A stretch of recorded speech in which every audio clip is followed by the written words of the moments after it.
Hey everybody, welcome to another episode of Classes of Mail. My name is Alan Gigax, and today we're going to read from the JCAM. I'm hoping to get all the way through Article 36 today. It'll be Articles 30 through 36. Most of them are very short, and the important thing is that after Article 36, we skip all the way to Article 41, which is the one that covers letter carriers, and that one's really long. That's going to be a project that is going to be split into multiple parts, but it's going to be super informative. So partly I want to save up to be able to do that. Well, no, really, I'm in a hurry to get to it because I personally want to read it and learn all the stuff that's in Article 41. But I can't do that without doing this first. So let's get to it.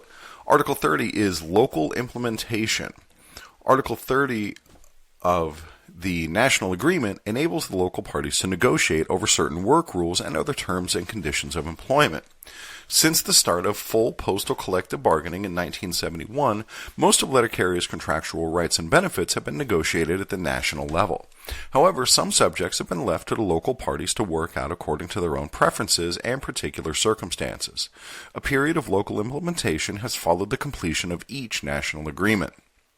30.A. A. Presently effective local memorandum of understanding not inconsistent or in conflict with the 2019 national agreement shall remain in effect during the term of this agreement unless changed by mutual agreement pursuant to the local implementation procedure set forth below or as a result of an arbitration award or settlement arising from either party's impasse of an item from the presently effective local memorandum of understanding, LMOU. Local Memorandum of Understanding, LMOU. Local implementation procedures result in the execution of an LMOU, a locally enforceable agreement between the NALC and the Postal Service.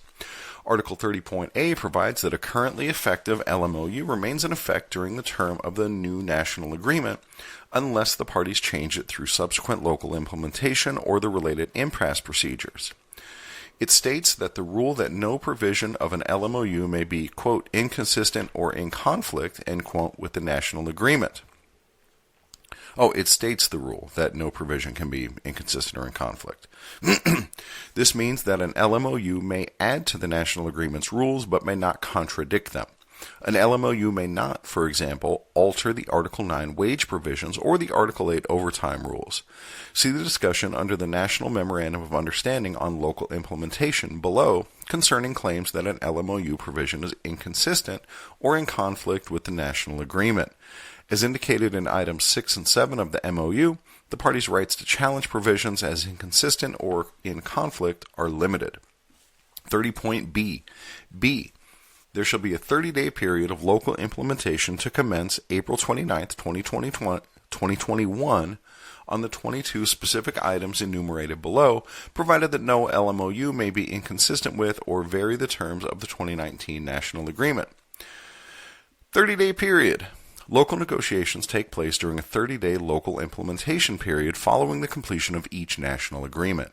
National Arbitrator Mittenthal held in blah blah blah that, quote, the local parties may not negotiate wholesale changes to local memorandums of understanding except during the 30-day period provided by Article 30, end quote. The 22 items. Article 30.B lists 22 items which the parties may discuss during the period of local implementation. The local parties are required to discuss any of these items if they are raised by either party. That means that if one party raises one of the listed items, the other must discuss it in good faith. These are mandatory subjects of discussion if raised during the period of local implementation. The local parties are free to discuss other subject areas as well, but neither party is required to discuss subjects other than the 22 items listed in Article 30.B. 30.B.1. 1. Additional or longer wash-up periods. Article 8. See the discussion of Article 30.B.1 under Article 8.9. 2. The establishment of a regular work week of 5 days with either fixed or rotating days off. Article 41. See the discussion of Article 30.B.2 under Article 41.1.A.3. 3. Guidelines for the curtailment or termination of postal operations to conform to orders of local authorities or as local conditions warrant because of emergency situations. Article 3, see the discussion of Article 30.B.3 under Article 3.F. 4. Formulation of local leave programs. 5. The duration of choice vacation periods. 6. The determination of the beginning day of an employee's vacation period. 7. Whether employees, at their option, may request 2 selections during the choice vacation period in units of either 5 or 10 days. 8. Whether jury duty and attendance at national or state conventions shall be charged to the choice vacation period. 9. Determination of the maximum number of employees who shall receive leave each week during the choice vacation period. 10. The issuance of official notices to each employee of the vacation schedule approved for such employee. 11. Determination of the date and means of notifying employees of the beginning of the new leave year. 12. The procedures for submission of applications for annual leave during other than the choice vacation period. Article 10. See the discussion of Article 30.B 4 through 12, 30.B point 4 through 12, as well as Article 30.B.20 under Article 10. In any office that does not have provisions in its current LMOU regarding annual leave selection for CCAs, the parties agree that during the 2021 local implementation period, the local parties will, consistent with the needs of employees and the needs of management, include provisions into the LMOU to permit city carrier assistant employees to be granted annual leave for selections during the choice vacation period and for incidental leave. Granting leave under such provisions must be contingent upon the employee having a sufficient leave balance when the leave is taken. 30.B.13. 13. The method of selecting employees to work on a holiday. Article 11. See the discussion of Article 30.B.13 under Article 11.6. The local memorandum of understanding may contain a local pecking order for selecting employees, including city carrier assistant employees, to work on a holiday. In the absence of LMOU provisions or a past practice concerning holiday assignments, city carrier assistant employees are included in the default pecking order. See JCAM page 11-4. 14. Whether overtime desired lists in Article 8 shall be by section and or tour. Article 8. See the discussion of Article 30.B.14 under Article 8.5.B. 15. The number of light duty assignments within each craft or occupational group to be reserved for temporary or permanent light duty assignment. 16. The method to be used in reserving light duty assignments so that no regularly assigned member of the regular workforce will be adversely affected. 17. The identification of assignments that are to be considered light duty within each craft represented in the office. Article 13. See the discussion of Article 30.B.15, 30.B.16, and 30.B.17 under Article 13.3.A and 13.3.C. 18. The identification of assignments comprising a section when it is proposed to reassign within an installation employees' access to the needs of a section. Article 12. See discussion of Article 30.B.18 under Article 12.5.C.4. 19. The assignment of employee parking spaces. Article 20. See the discussion of Article 30.19.B under Article 20. 20. The determination as to whether annual leave to attend union activities requested prior to determination of the choice vacation schedule is to be part of the total choice vacation plan. Article 10. See the discussion of Article 30.B.20 as well as leave-related Article 30.B.4 through 12 under Article 10. 21. Those other items which are subject to local negotiations as provided in the craft provisions of this agreement. 22. Local implementation of this agreement relating to seniority, reassignments, and posting. Articles 41 and 12. See the discussion under Article 30.B.21 and 22 under Article 41.1.8.3, 41.1.8.5, 41.1.B.2, 41.1.B.3, 41.1.C.4, 41.3.0, and Article 12.5.C.4. 30.C. C. All proposals remaining in dispute may be submitted to final and binding arbitration with the written authorization of the National Union President or the Vice President, Labor Relations. The request for arbitration must be submitted within 10 days of the end of the local implementation period. However, where there is no agreement and the matter is not referred to arbitration, the provisions of the former LMOU shall apply. The parties may challenge a provision of an LMOU as inconsistent or in conflict with the national agreement only under the following circumstances. 1.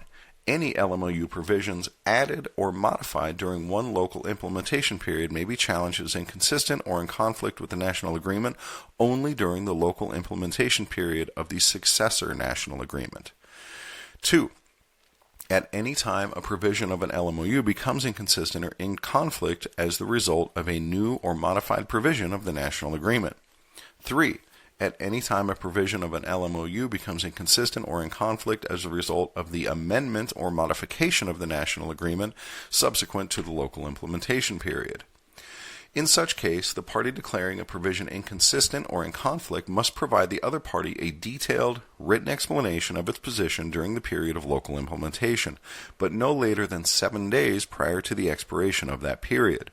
If the local parties are unable to resolve the issue during the period of local implementation, the union may appeal the impasse to arbitration pursuant to the procedures outlined above.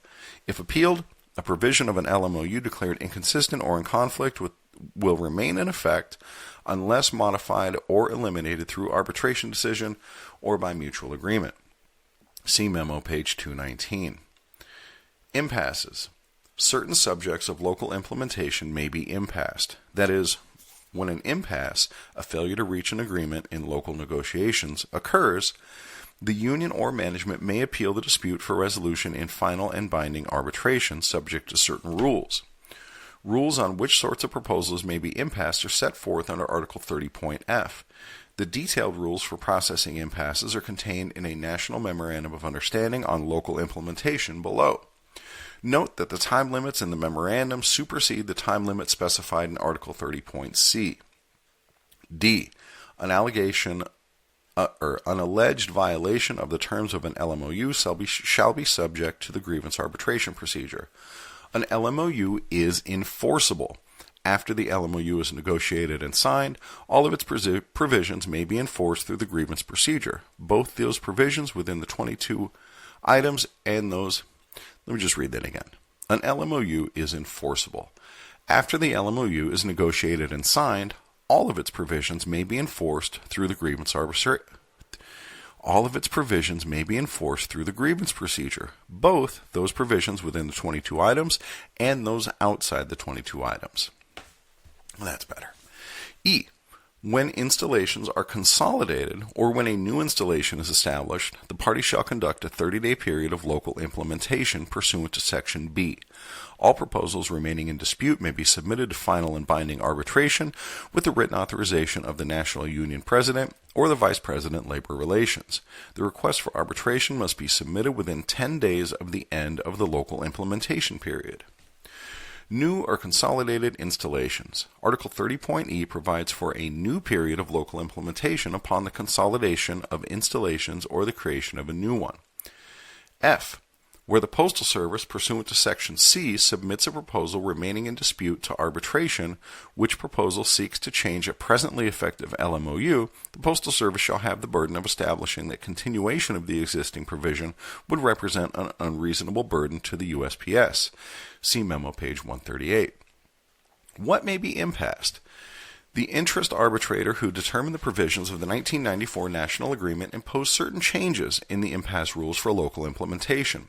Under those changed rules, management gained a limited right to bring any of the 22 listed bargaining items to impasse. The rules are, in short, either party may impasse an item. Only a subject within Article 30's 22 items may be impassed. Where management submits a proposal to arbitration to change an existing local memo provision, it has the burden of establishing that continuation of the existing provision would represent an unreasonable burden to the Postal Service. There is no such burden on the union when it seeks to change a local memorandum.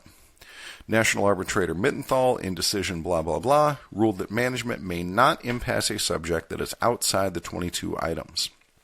And here we have a memo between the USPS and the NALC regarding local implementation.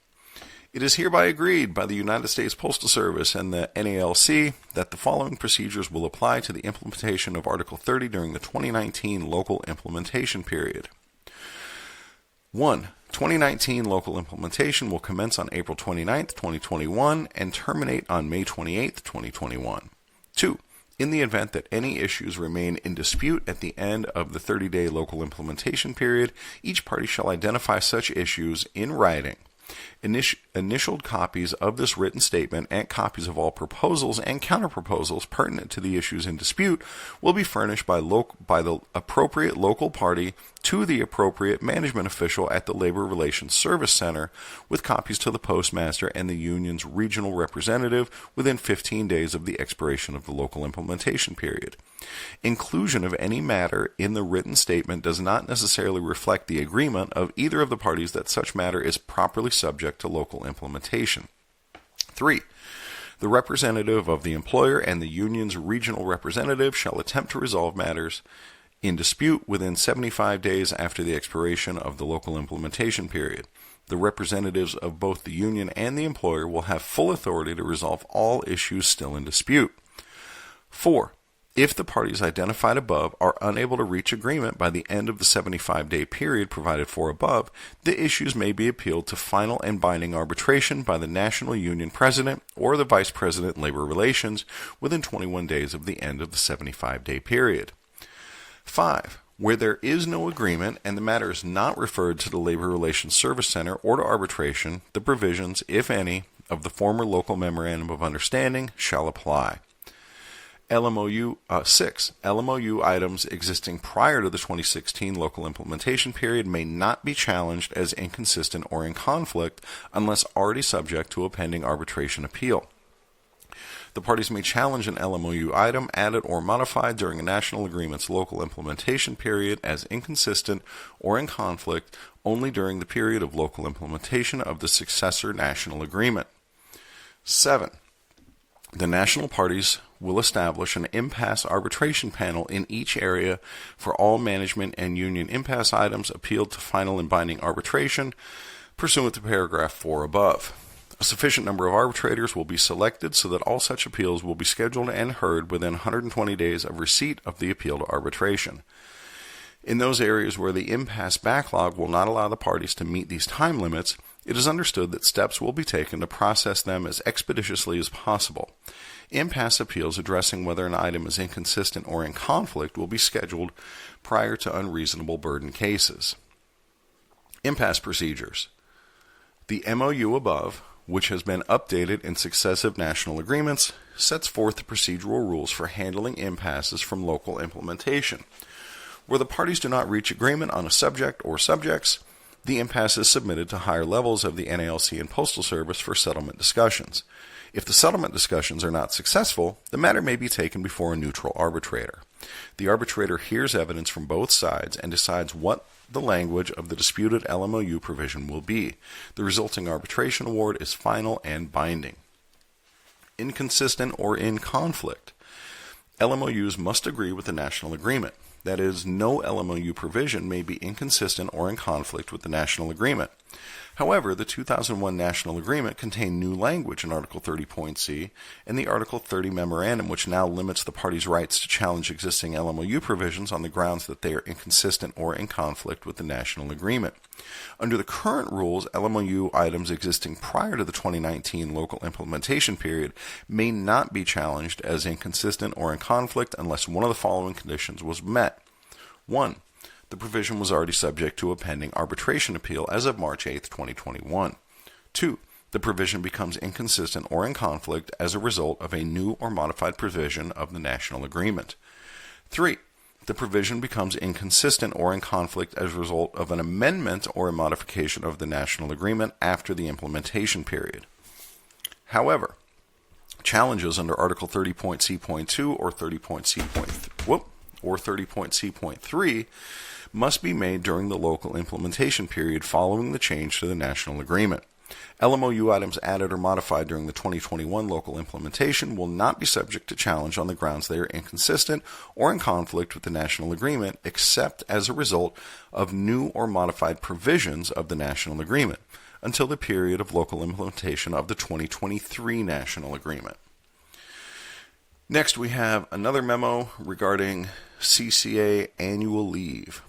Article 30 of the National Agreement and Local Memorandum of Understanding, LMOU provisions, do not apply to city carrier assistant employees except as follows.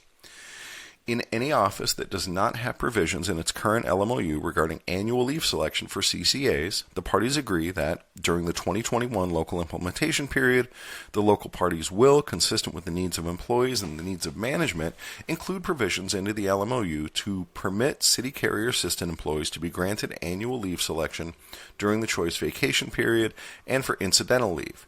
Granting leave under such provisions must be contingent upon the employee having a sufficient leave balance when the leave is taken.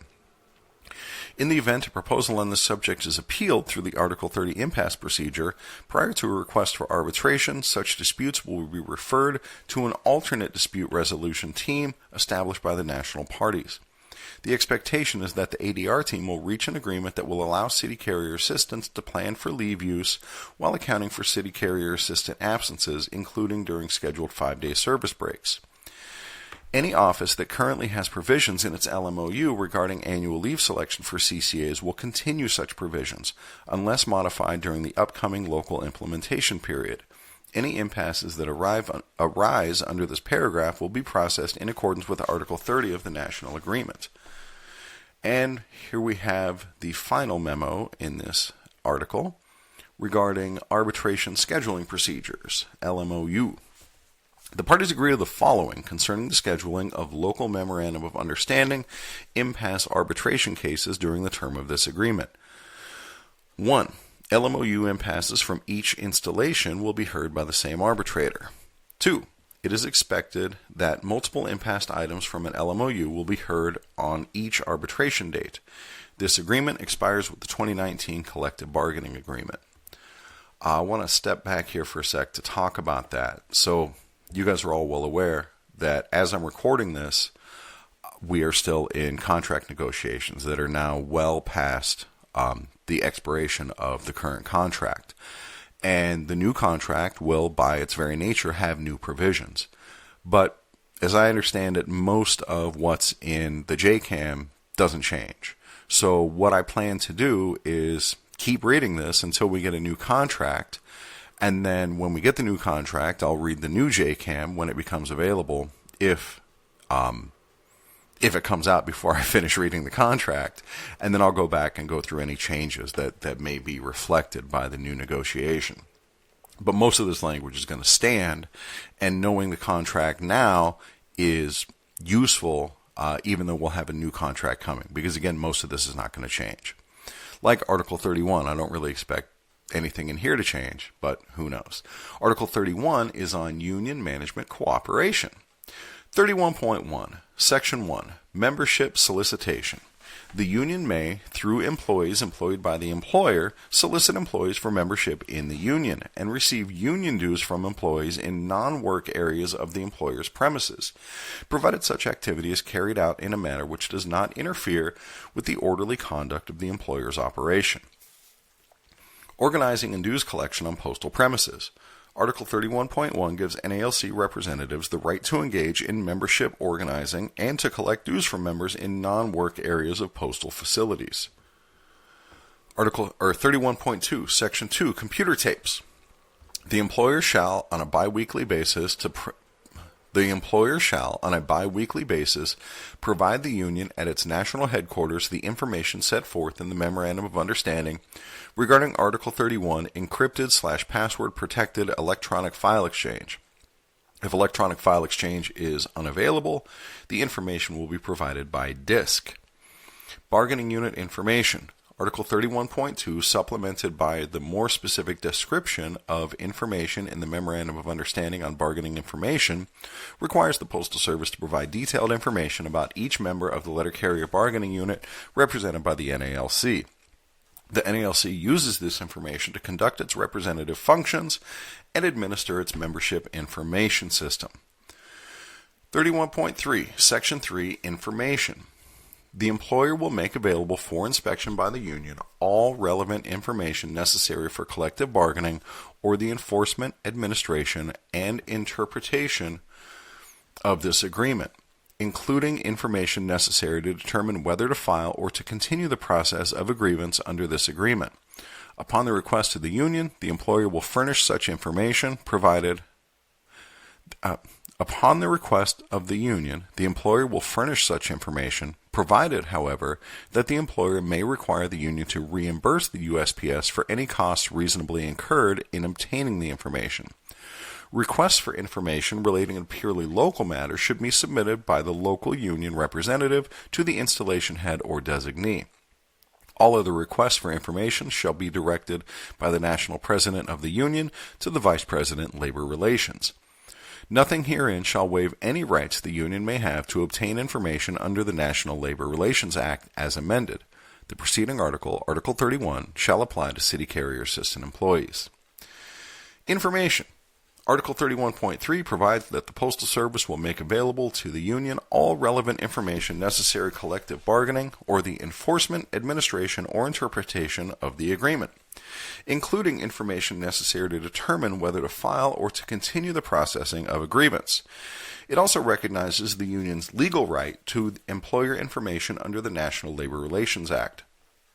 Examples of types of information covered by this provision include attendance records, payroll records, documents in an employee's official personnel file, internal USPS instructions and memorandums, disciplinary records, route inspection records, customer complaints, handbooks and manuals, photographs, reports and studies, seniority lists, overtime desired and work assignment lists, bidding records, wage and salary records, training manuals, Postal Inspection Service Investigative Memoranda, IM, Office of the Inspector General Reports of Investigation, ROI.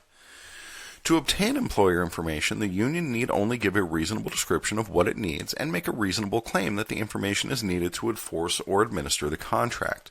The union must have a reason for seeking the information. It cannot conduct a fishing expedition into Postal Service records.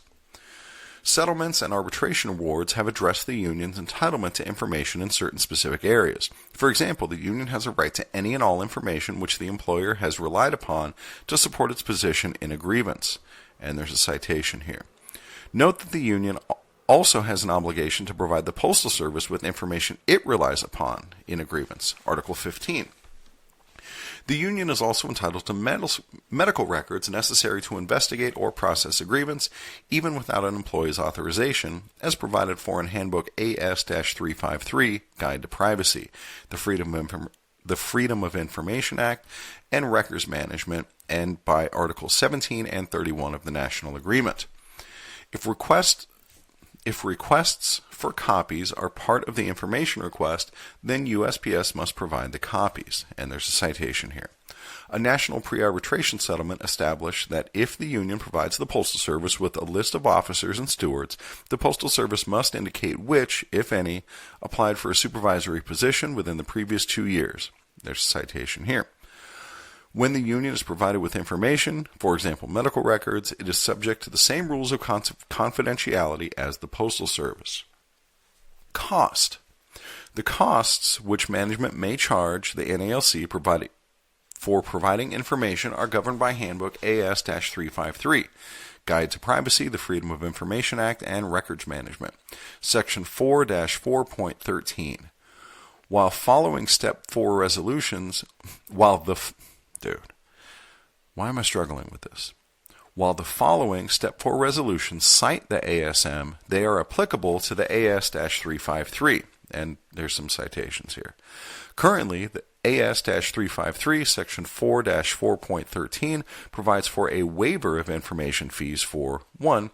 The first 100 pages of duplication, currently 15 cents per page. 2. The first 2 hours of manual search time. And 3, the first 2 hours of computer search time. Furthermore, this section also provides that if the fee does not exceed $25, there is no charge for the information.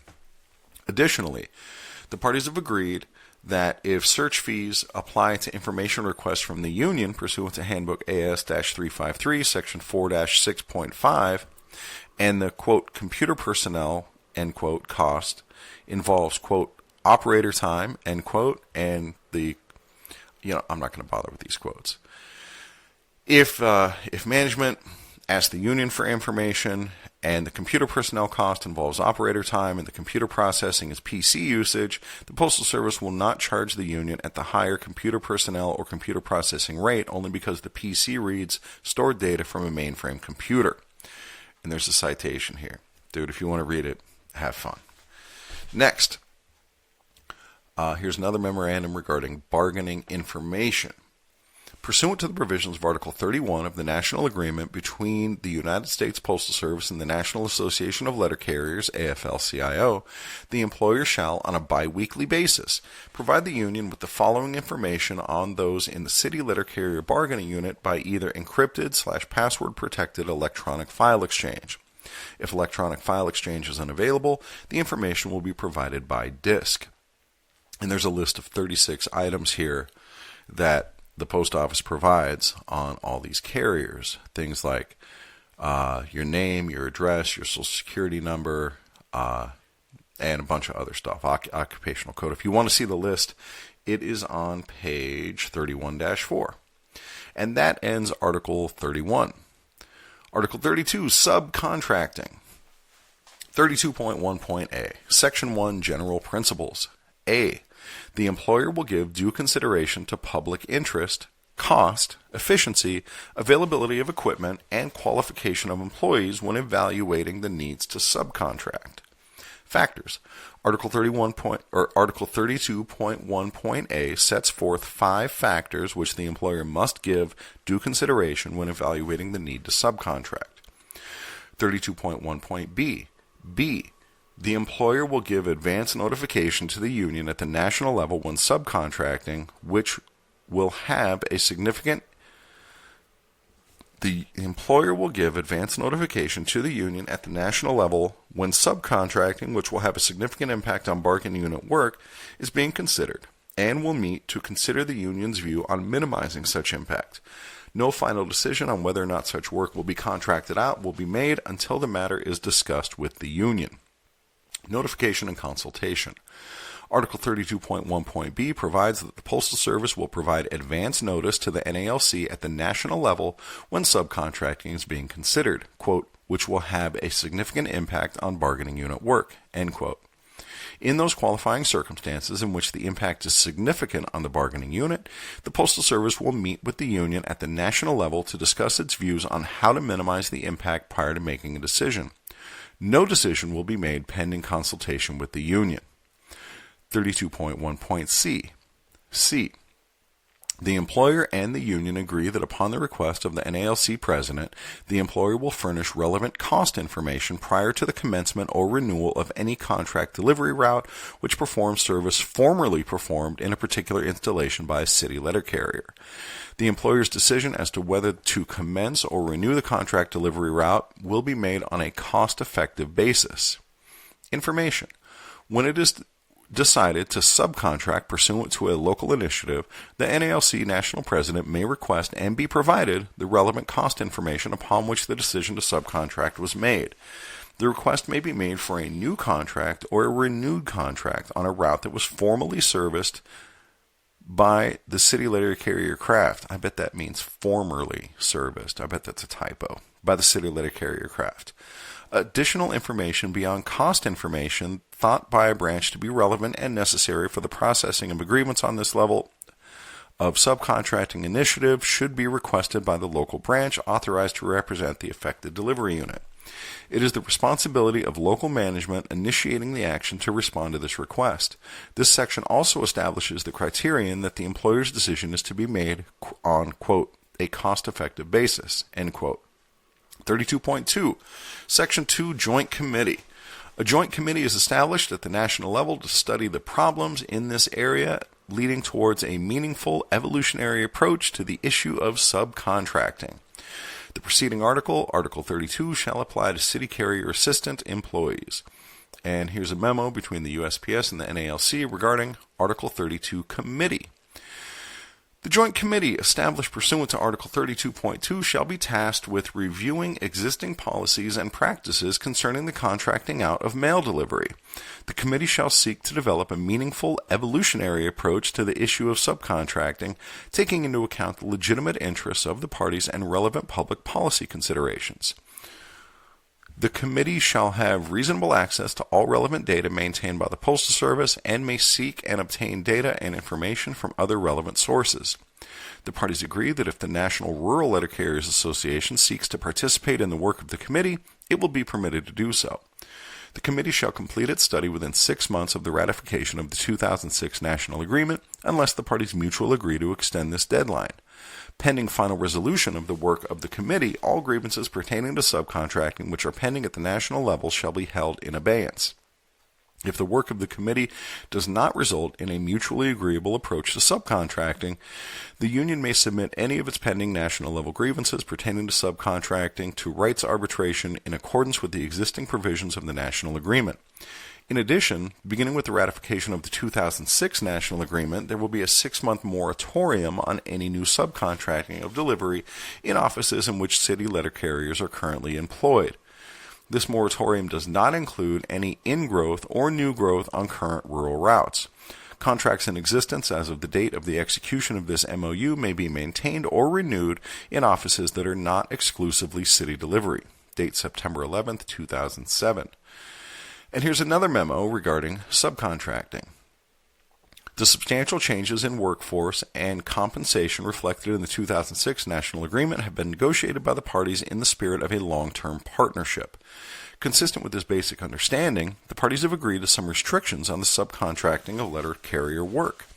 Effective upon ratification of the 2006 National Agreement, there will be a modification to the subcontracting of city deliveries. This modification includes a restriction on contracting out the following: city delivery work at the 3,071 city delivery offices with only city delivery, including new growth and in-growth within those offices. Any existing city delivery in offices other than those referenced above. Any assignments awarded as city delivery by settlement or arbitration of any pending or future grievance.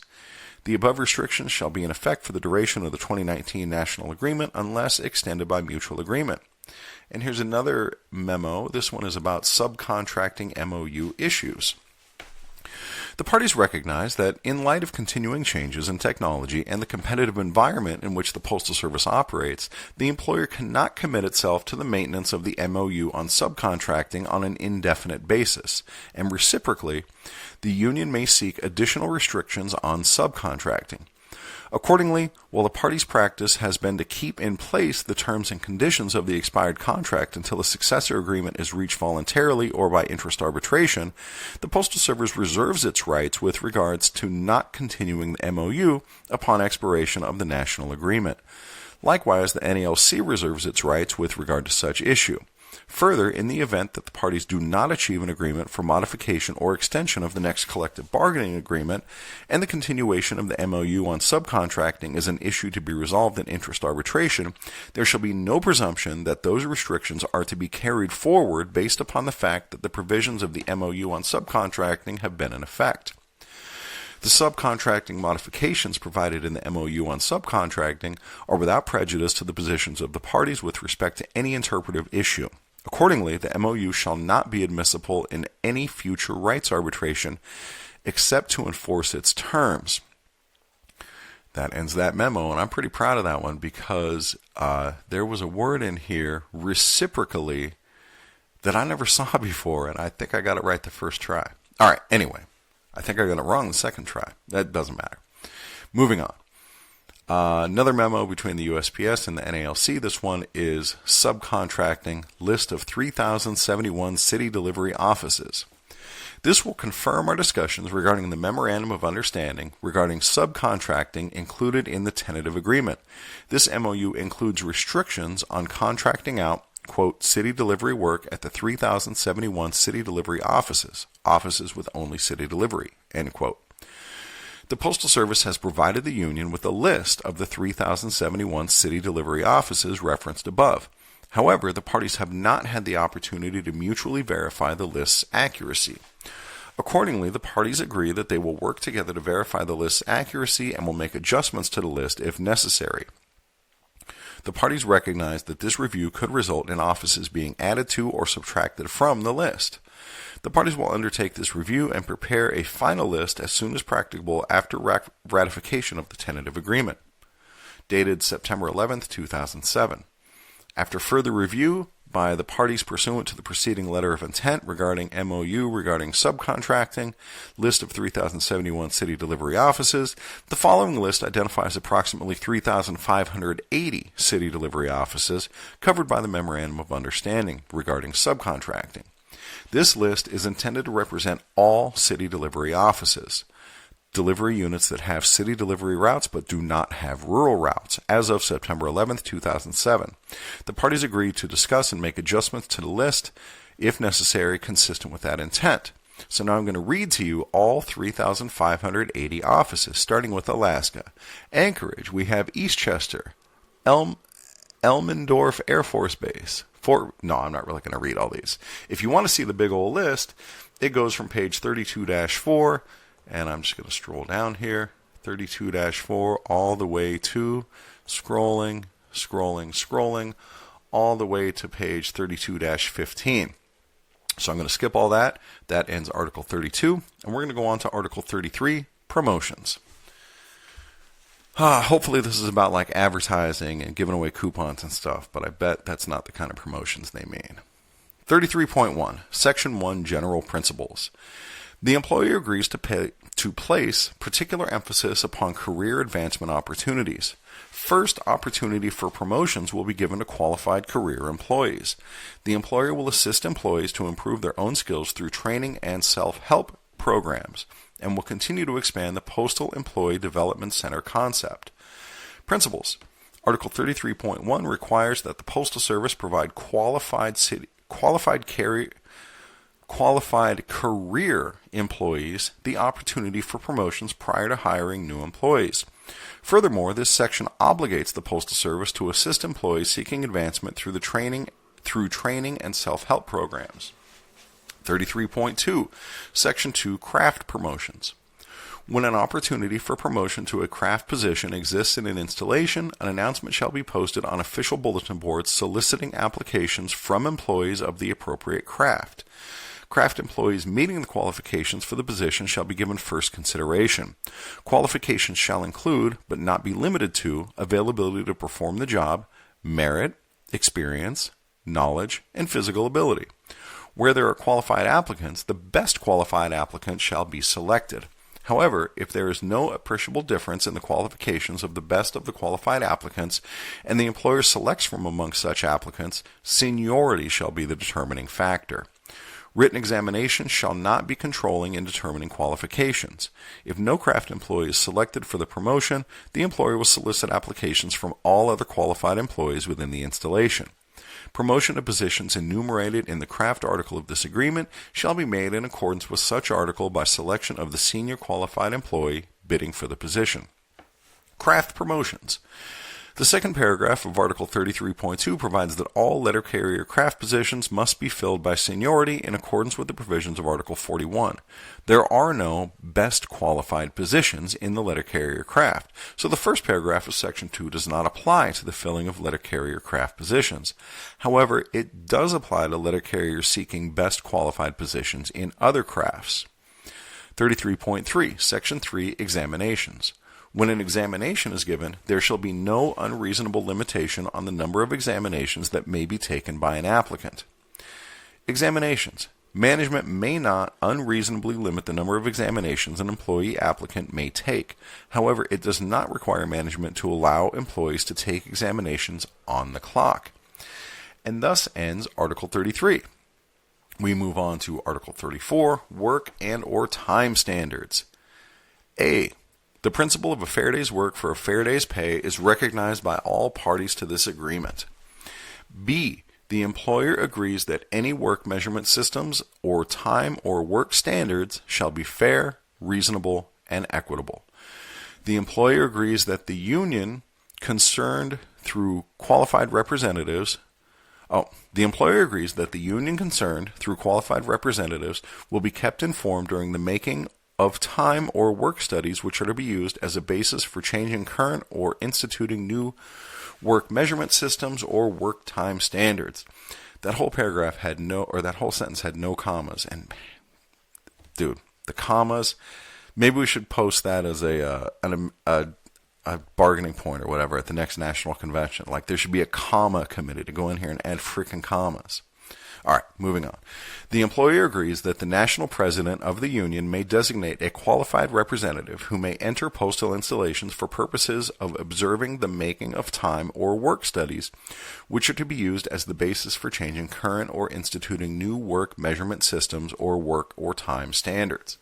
C. The employer agrees that before changing any current or instituting any new work measurement systems or work or time standards, it will notify the union concerned as far in advance as practicable. When the employer determines the need to implement any new nationally developed and nationally applicable work or time standards, it will first conduct a test or tests of the standards in one or more installations. The employer will notify the union at least 15 days in advance of any such test. D. If such test is deemed by the employer to be satisfactory and it subsequently intends to convert the test to live implementation in the test cities, it will notify the union at least 30 days in advance of such intended implementation. Within a reasonable time not to exceed 10 days after the receipt of such notice, representatives of the union and the employer shall meet for the purpose of resolving any differences that may arise concerning such proposed work measurement systems or work or time standards. E. If no agreement is reached within 5 days after the meetings begin, the union may initiate a grievance at the national level.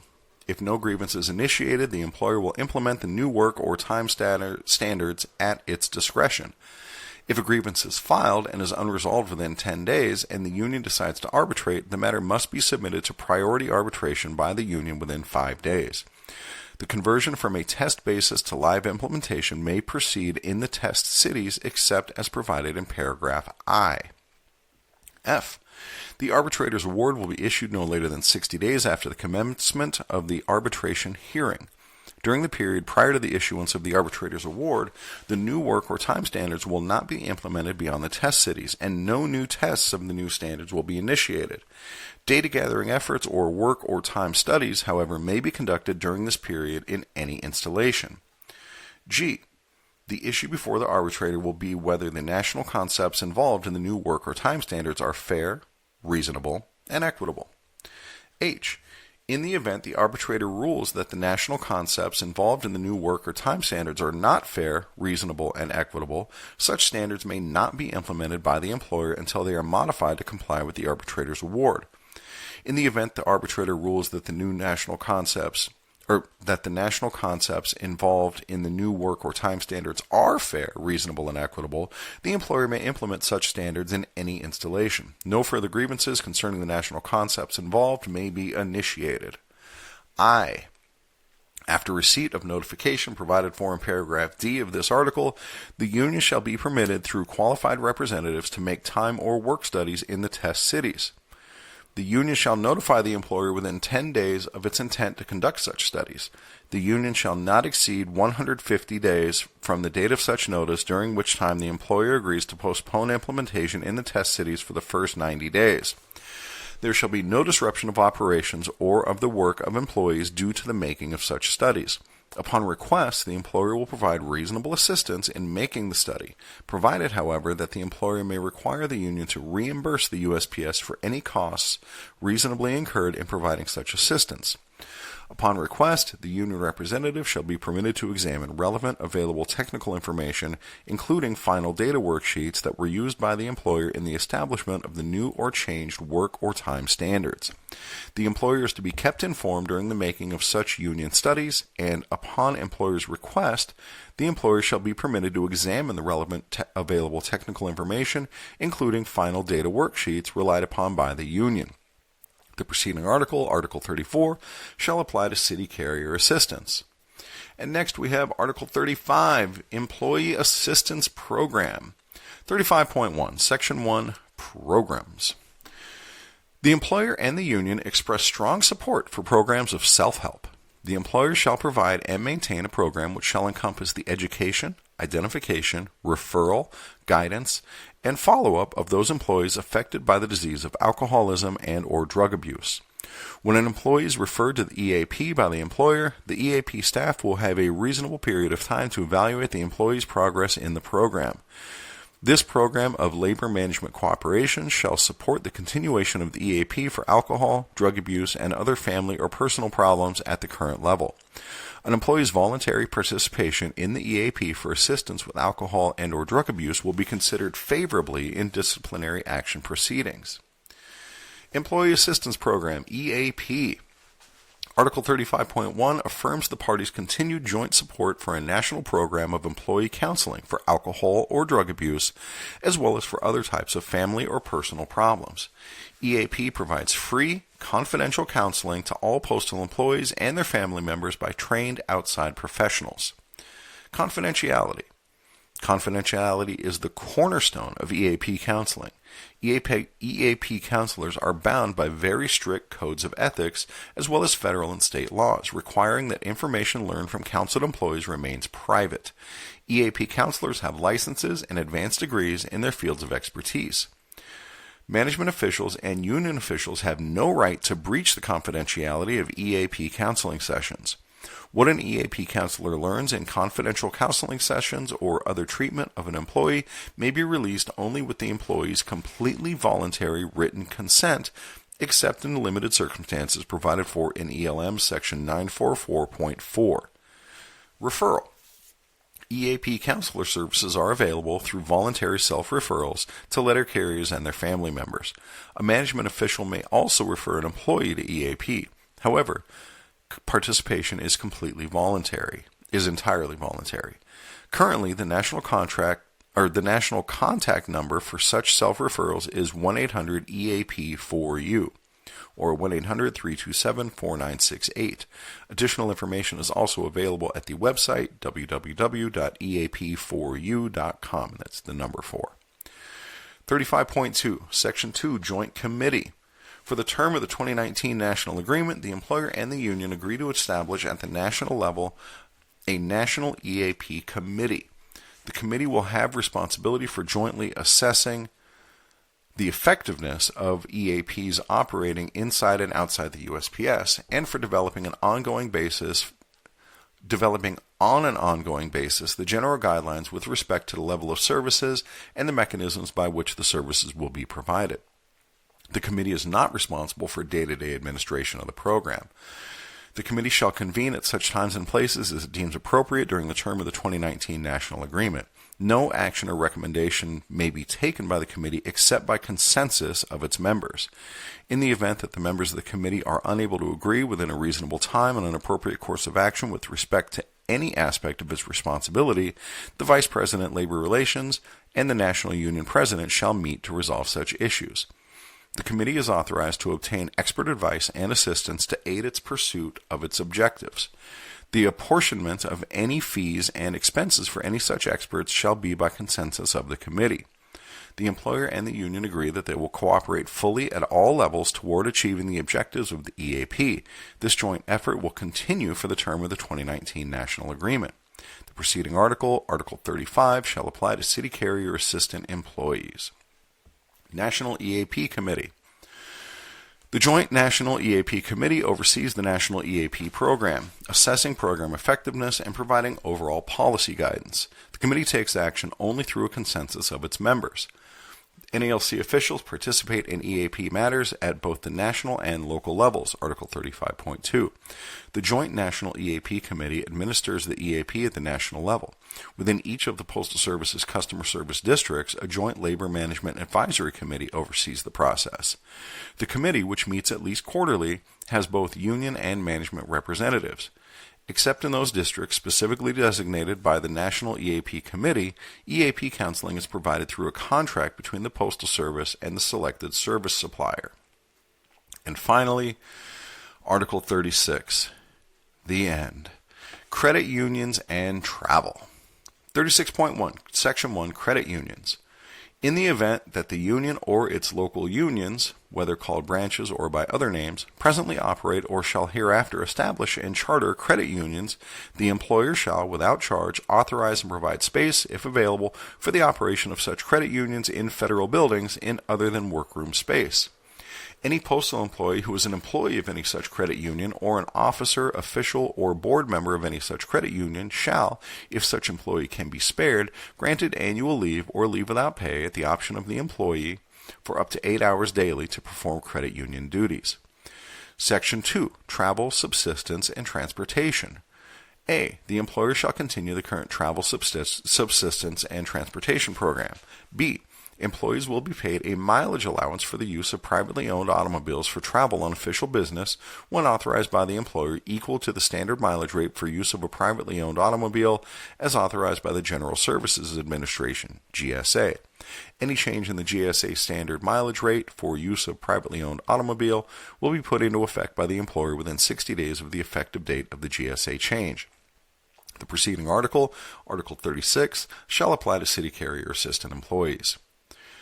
Credit unions. Article 36.1 guarantees free space, if available, in federal buildings for branch-operated credit unions. It also guarantees time off up to 8 hours daily for a postal employee who is an employee, officer, or board member of a branch-operated credit union. Travel.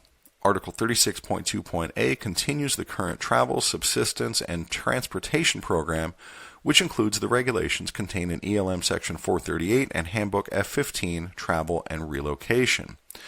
Boom, Lucky, that is the end of all those articles. We just read 7 articles together. That is not too shabby.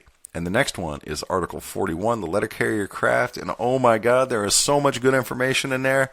Can't believe it only took us an hour to get to it.